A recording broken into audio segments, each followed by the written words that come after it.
Hi there, it's Lisa here on our 30th Sunday of Ordinary Time. Our second reading is from the second letter of St. Paul to Timothy, and how interesting is that it carries several of the poured out, um, kept the faith, Lord, the just judge, the Lord stood by me. So some of the thoughts in our first reading from Sirach are reiterated here. Not that it was intended that way, just happens to be. And so as you read this second one, it sounds like the fulfillment of what was promised in Sirach, right?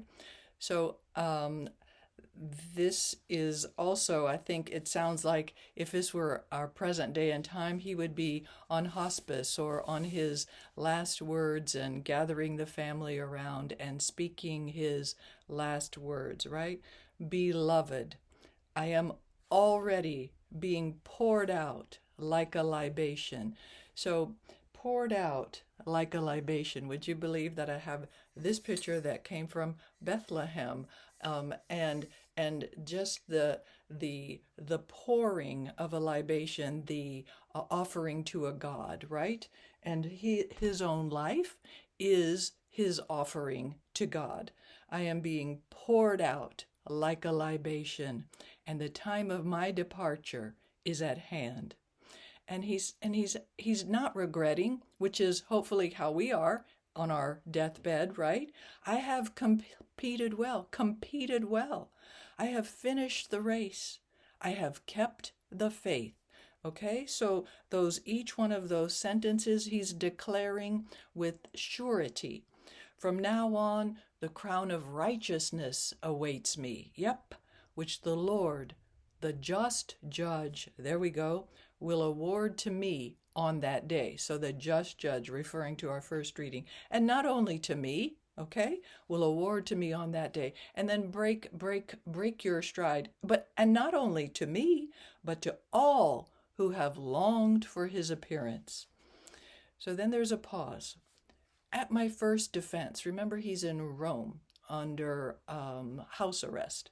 No one appeared on my behalf, but everyone deserted me. May it not be held against them. So he's offering forgiveness. But the Lord stood by me and gave me strength. So our book recommends separate the two parts of that sentence in particular. But the Lord stood by me and gave me strength, so that through me the proclamation might be completed, and all the Gentiles might hear it. And I was rescued from the lion's mouth. The Lord will rescue me from every evil threat. Every evil threat. So though he's here at the end of his life, he's still expecting more threats of evil, right? And will bring me safe to his heavenly kingdom. So one thing we can be sure of, we will be attacked till our dying breath.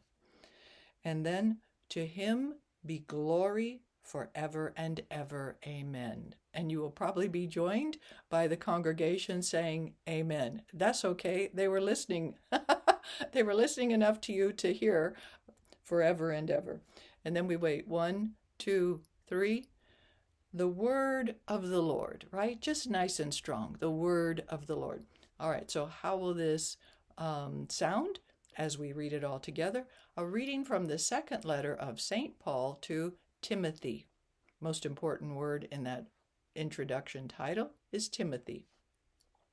And people, we've been hearing from this for weeks, people will say in their head. Beloved. He's talking to Timothy, but he's talking to all of us. I am already being poured out like a libation, and the time of my departure is at hand. I have competed well. I have finished the race. I have kept the faith. From now on, the crown of righteousness awaits me, which the Lord, the just judge, will award to me on that day. And not only to me, but to all who have longed for his appearance. At my first defense, no one appeared on my behalf, but everyone deserted me. May it not be held against them.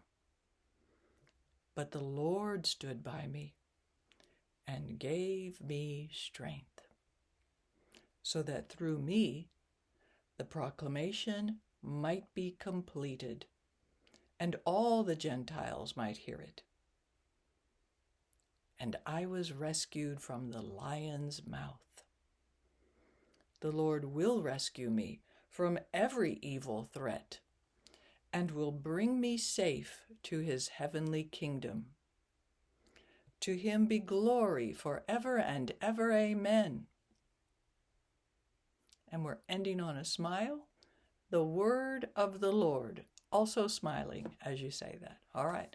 Practice reading aloud so you can get your pacing and your phrasing. God bless.